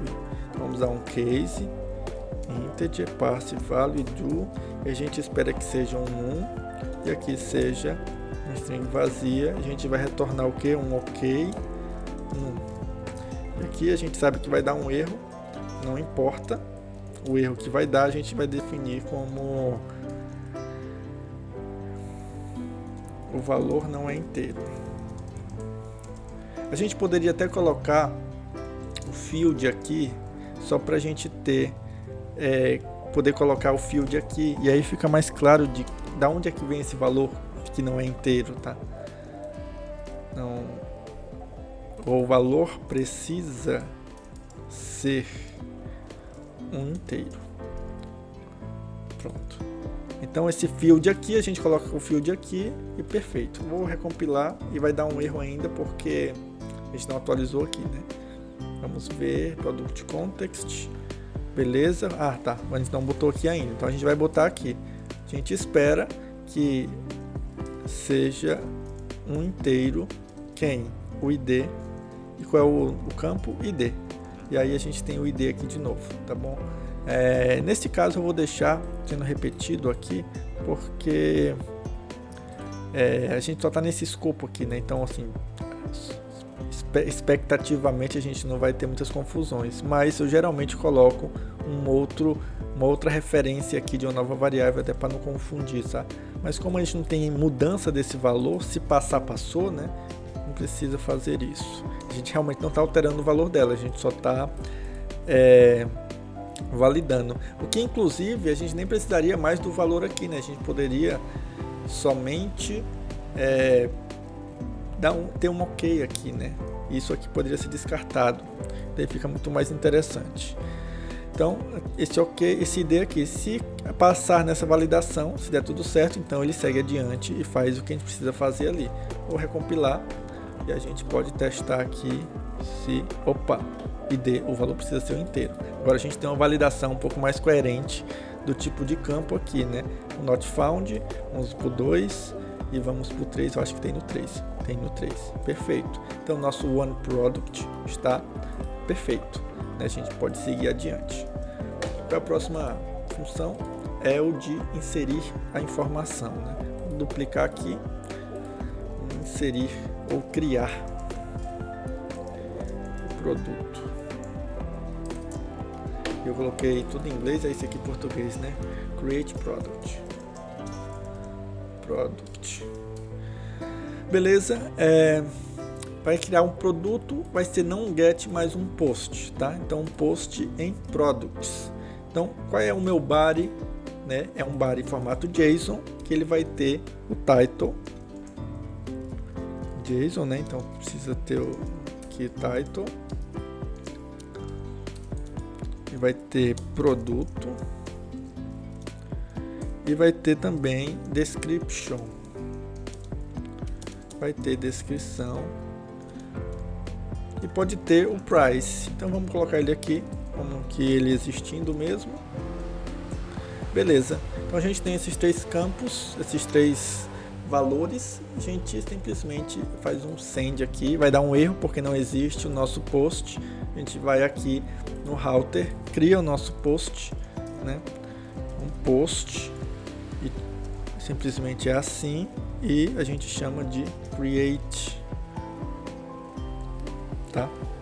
A gente chama de create, e vamos aqui nosso controller e vamos criar nosso create como action aqui, def create com params, porque ele vai ter params mais característicos aqui agora, que vai ter aquele body, o body todinho vai vir para esse params, tá bom?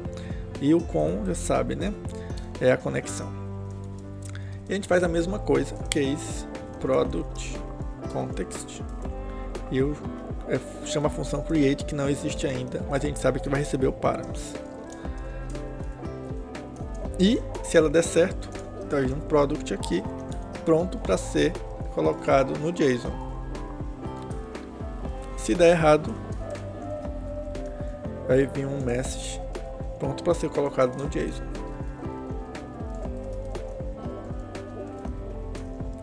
E pronto. Então, isso aqui está feito, essa função está feita, e agora a gente precisa ir para o Product Context para criar o contexto lá. Vamos lá no Product Context e criar o Create. E tem params. Então, o que a gente faz aqui? A gente chama o Product API Create, se não me engano é Create que a gente colocou, ou é Insert. A gente bota um Insert, e esse Insert ele vai ter parâmetros, não é isso? Params, beleza. Fazendo isso aqui dá certo, vamos ver o que acontece. A gente já sabe que vai dar um monte de erro, mas é isso mesmo. A gente já fez uma boa parte aqui e vamos ver o que vai acontecer. Ó, primeiramente vai dar o erro de encoder, tá? Então quer dizer que esse insert aqui ele está vindo a estrutura pura, né? Tá aqui, ó. Não tá naquele padrão de ok erro, né? Então a gente vai fazer primeiro isso, ajustar esse detalhe. Então, o que acontece?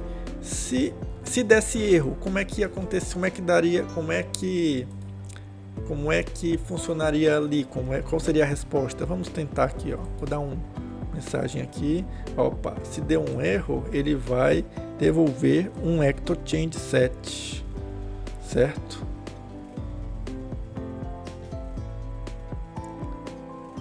Só que ele devolve um Ecto Change Set aqui, não está mostrando, né? A gente pode fazer o seguinte. Eu vou fazer isso para a gente poder medir, certo? Vamos botar um IO Inspect aqui e ver como é que ele vai devolver um erro se der erro. Eu sei como é que ele devolve, mas é importante a gente ver na prática, tá? Ele vai devolver uma tupla, do jeito que a gente tinha pensado, mas no caso de sucesso, se for sucesso, ele não está devolvendo esse tipo de coisa, tá? Ó, se for sucesso, ele está devolvendo como? Está devolvendo certo, um ok product, então tá tudo certinho. Então a gente já tá funcionando do jeito que é para ser, né? Um ok, né? E o erro quando der erro. Então a gente só precisa realmente aplicar o JSON aqui quando der tudo certo. Então vamos aqui aplicar o JSON. Case do ok product. Vou colocar do jeito padrão. Case just só para deixar claro aqui, e a gente vai aplicar essa função aqui, tá? Vou botar aqui copiado.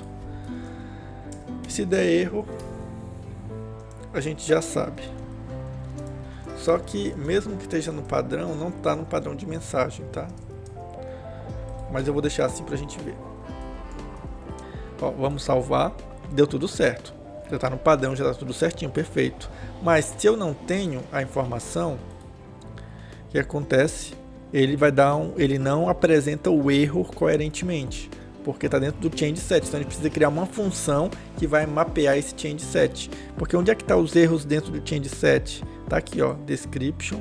Deixa eu ver se o meu IO Inspect está aqui. Não está. Então vamos botar um IO Inspect aqui para poder validar isso de maneira mais assertiva. Por que não está dando certo? Por que está quebrando? Vamos ver agora. Então vamos ver como é que está o retorno. Ó, nosso erro está dentro de errors Aí tem o campo e tem o erro aqui, uma string. A gente vai usar ela, tá vendo? Ó? Então tá fora daquele padrão de devolver um formato pronto para JSON, tá devolvendo uma struct. A gente precisa devolver um formato pronto para JSON, ou uma string ou um array. Tá? Nesse caso a gente vai devolver um array de string aqui, então precisa fazer um parser, uma função que vai obter essas mensagens aqui já no ponto. Então vamos fazer uma função privada aqui nesse módulo, porque nessa aplicação que a gente só vai ter esse módulo aqui mesmo, tá? Somente esse CRUD. Então a gente vai criar uma função, chamar aqui de parse errors, e aí ele vai receber um change set. E esse change set a gente sabe onde é que está o erro, né? Esse change set já está com erro, né? Já espera que esse change set já seja um change set com erro, certo? Então o que eu vou fazer? Eu vou fazer um enum map de que? Do change set errors, certo? Olha para cá para a estrutura, então é errors. E eu vou fazer o que? Uma função que vai ter o item, um end, e esse item, ele é isso aqui, é uma tupla que tem o title e tem isso aqui como tupla. Então, em vez de item, eu já vou fazer o seguinte: eu vou pegar o key aqui e vou pegar uma tupla e aqui o message. E aqui, o segundo elemento da tupla, eu vou ignorar, não me interessa. Beleza? Aí o que eu faço? Eu coloco tudo dentro de uma string e vou botar assim: key, dois pontos, message. Beleza? E aí o que acontece? Esse parse erros não é usado e eu vou usar aqui agora, ó, no erro. Já sei que vai dar um erro, então eu vou fazer o seguinte: erro, né? Eu vou até fazer aqui, ó, erro,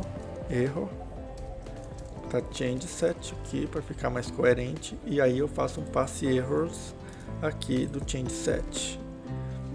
E aí esse meu erro, ele vai ser uma lista desses erros aqui que apareceu no change set. Vamos verificar aqui o que aconteceu. Vamos fazer um send aqui, pronto. E aí o que acontece? O nosso erro, em vez de, poderia ser errors, né? Mas nosso erro vai ter um title can't be blank e description can't be blank. E aí fica mais coerente, a gente pode trabalhar dessa maneira. Pronto, nosso insert já está feito, devolvendo as mensagens de erros. Lembrando que esse public aqui é a permissão que a gente pode vir do params, né? Pode ter essa validação ali e tal. Mas beleza, nosso create está ok. E agora a gente precisa de uma função de update, né? Vamos criar a função de update product. Esse update product, ele é um put, e aí ele vai ter o ID do product e qualquer campo desse, né?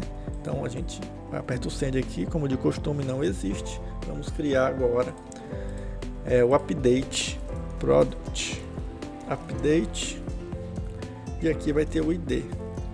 E aí segue o mesmo esquema, precisamos validar se o ID é válido, se o ID existe de fato, né? Vamos criar aqui primeiro no controller. Eu vou duplicar essa estrutura, certo? Para reduzir aqui o tempo de vídeo, duplicar a estrutura, fazer um update aqui e update aqui também, né? Então não muda nada basicamente do insert, só muda realmente a função que é chamada. E aqui a gente vai em product context, que não existe, e criar aqui uma update em cima dessa função create também, porque elas vão ser muito parecidas. A diferença agora, né, é que a gente vai botar aqui update, e esse update ele precisa de uma entidade, né? Ele precisa de um model, certo? A gente precisa do model, precisa fazer um get do model. Então a gente precisa fazer um get do model. Então product API get, certo? E agora a gente vai precisar do ID também. Quem que a gente fez que parece com isso? É isso aqui, ó, tá vendo? Esse get, ó, ele valida se o ID existe, se o ID é inteiro, e faz o get. É o que a gente precisa, certo? Então eu vou copiar lá, só para a gente ganhar tempo, tá? E eu vou inclusive copiar esse if, porque a gente vai fazer dentro de um if, ó. Copiar aqui todo, e a gente só ajusta aqui, ó, no update, né? Eu preciso validar se o parâmetro ID existe, preciso validar se o parâmetro ID ele é um inteiro, preciso fazer um get, e depois eu preciso fazer um update que deve retornar um OK product updated. certo? E aí o model é o product carregado ali na linha de cima do get, certo? Então, se ele devolver o product update, então eu faço esse retorno aqui, product updated, e o erro e os erros, né, caso tenham. Então, se não passar em alguma etapa dessa, ele vai devolver esse erro. Só que detalhe, esses erros de validação, eles não deveriam cair aqui, tá? Porque esse erro aqui, esse passe erros é somente para quando for change set. Então a gente pode fazer o seguinte, neste caso, a gente pode colocar aqui o change set, aqui o Ecto, só ver como é aqui, ó. A gente pode colocar o Ecto, se eu não me engano, Ecto change set, cadê? Nem precisa, Ecto change set, só para ter certeza, change set. Pronto, isso aqui é um struct.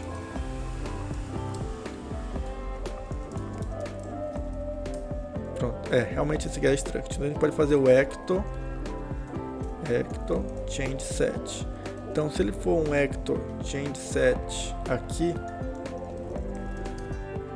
então ele realmente é um change set e vem para cá. Se for um erro que não é um erro de change set, como esses erros aqui, então cai já vai direto, não precisa ter que fazer um parse nem nada, tá? Então se for esse tipo de erro, cai no parse error, senão vai para o erro direto, porque pode ser esse erro, pode ser esse erro, né? Pode ser esse erro. Esse erro aqui é o que cai aqui dentro, tá? E aqui a gente poderia até fazer igual, para manter, como não tem a possibilidade de ter outro tipo de erro, né? Só realmente ter um insert, mas a gente pode deixar coerente aqui também, para ficar interessante. Vou fazer um recompile aqui. Beleza. O update então está pronto. Não teve muita coisa para a gente fazer também. Vamos fazer um send para testar. E aí a gente não tem a rota products. API products é um put. A gente não fez esse tipo de ajuste. Pust é um put. Pronto. Agora a gente vai testar. E não existe o registro número 1. Quais são os registros que existem? Registro 4. Então vamos... Perceba que já deu aquele erro, né? Deu o erro que não é o erro de change set, então está funcionando direitinho. Vamos para o registro 4 e vamos atualizar aqui, registro 4. Atualizar aqui, botar R$100 esse produto. Beleza? Atualizou o registro 4, vamos no all. Perfeito.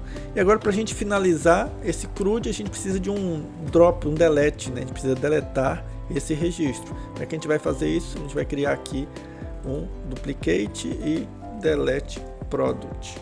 O delete product da mesma forma, só que ele não tem body, né? Não precisa. Só precisa realmente do ID aqui e a gente vai executar. Não existe ainda, é claro, e a gente vai fazer aqui agora. Delete product delete. Então, quando cair nesse endpoint, vai para o product controller delete. Então vamos aqui, ó, vou copiar para simplificar a nossa vida e vamos para o delete. Então product delete. Se tiver tudo certo, vai devolver a mesma mensagem. Como não existe, a gente vai criar aqui product context o delete. O delete, ele é interessante. A gente pode até ver aqui, ele vai precisar somente ele nem precisa do get, ó, ele já faz um get interno, só precisa do ID. Então a gente pode duplicar essa função do get, porque ele já tem tudo, ele valida o ID e depois aplica o get, né? A gente vai fazer a mesma coisa. A gente vai duplicar o get aqui embaixo e colocar ele como delete. E aqui vai ter get required, tá certo, isInted tá certo, e o get a gente vai botar um delete, porque o delete já faz o get automaticamente. E aqui ele vai retornar o registro deletado. A gente poderia retornar somente o ID do deletado também, se fosse o caso, mas vamos deixar o registro todo, tá bom? Só para a gente conseguir ver isso aqui na prática. Então, se a gente deletar, não deu nada, porque a gente esqueceu de alguma coisa. Products, tá certo? Ele disse que deu um erro no Product Context 48. Então API delete, é delete mesmo? É. A gente não tratou aqui, né, a informação, né? Vamos ver o que está acontecendo. Ó, ele está dizendo que deu ok. Ah, tá. Aqui, ó, esse get ele já vem tratado. A gente não trabalhou nisso, né? Ele vem tratado. O get vai vir um erro ou vai vir um ok, tá? A gente não trabalhou nisso. Então, se der um ok product, então ele pode deletar. Se der um erro, aí ele vai pro erro, tá? Vamos ver o que acontece agora. Beleza. Então só vamos medir aqui o que retorna, né, esse delete, só para a gente poder ver direitinho. Tá dando certo, beleza? Só para a gente garantir que vai dar certo sempre. Então vamos ver o 3, vamos deletar o 3. Deletamos o 3, então ele retorna um ok, né? Quando deleta ele retorna um ok e o produto, né? Então tá tudo certo, beleza. E o nosso CRUD tá funcionando direitinho, né? Com as validações, né? Com a organização, e a gente conseguiu ter então o nosso CRUD aqui com o mínimo de erros internos possíveis, ou seja, não tem internal server erro, né? Que a gente está tratando com tuplas. Obviamente, se tivesse um erro de um raise, por exemplo, a gente não está tratando, então poderia acontecer de dar esse erro 500, a gente teria que tratar também.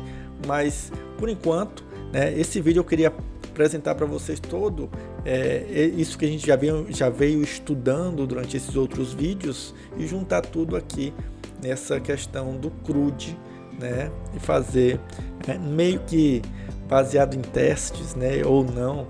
Então essa não é uma estrutura baseada em testes, a gente não fez os testes, a gente testou via shell aqui mesmo, mas a ideia de ser baseado em testes é que fique para a posteridade, né, que persista esses testes. Então a gente não fez isso, mas a gente criou ali o product, nosso esquema, a gente criou a nossa migration, a gente criou a nossa API que fez relação direta com o nosso esquema, a gente criou o contexto que faz relação direta com a API, que é consumida pelo controller, e esse controller ele é o próprio endpoint quando chega aqui, tá? Então a gente tem esse cenário bem interessante com esse CRUD simples, né? Nos próximos vídeos a gente vai abordar um pouco mais esses detalhes, né? E aí a gente vai também pensar em testes, começar a abordagem de testes aqui para a gente ter esse conhecimento um pouco mais profundo de fazer um sistema que realmente seja seguro, né? Que seja seguro e seja fácil de manter. Então, teoricamente, a gente tem uma divisão na nossa cabeça, não no projeto em si, né? O projeto não impede um outro desenvolvedor de fazer outra coisa, mas a gente tem na nossa cabeça uma estrutura bem interessante. Esquema, o API que consome do banco de dados, né? E transforma no esquema, né? Os dados do banco de dados. Você tem um contexto que consome a API do product, por exemplo, e você tem o router, né, ou o controller que consome o nosso context. Você tem uma linearidade e você consegue então trabalhar nesses cenários, né, de uma maneira mais assertiva, né? Onde é que eu preciso criar validação, onde é que eu não preciso, que tipo de validação, porque a gente tem no context validações também, mas validações de parâmetros. E dentro do esquema a gente tem validações de criação de entidade, né? No update a gente tem validação de criação de entidade, que não pode ser nulo, que não pode ser inválido, entende? Então essa informação, essa delegação a gente não fez aqui para fora, a gente manteve lá. Tanto é que ficou mais simples quando a gente precisou criar. A gente não tem as validações aqui dentro, a gente tem a validação dentro do product esquema, certo? Então é isso, esse foi o vídeo. Se você tiver gostado do vídeo, curta esse vídeo, né, para ser mais bem visto ali pelo YouTube, né? Compartilhe esse vídeo e se inscreva no canal se você não for inscrito. A gente vai estar aí continuando com essa playlist, colocando mais vídeos aí sobre isso, sobre Elixir e sobre arquitetura também. Então, até o próximo vídeo e te vejo lá no próximo vídeo.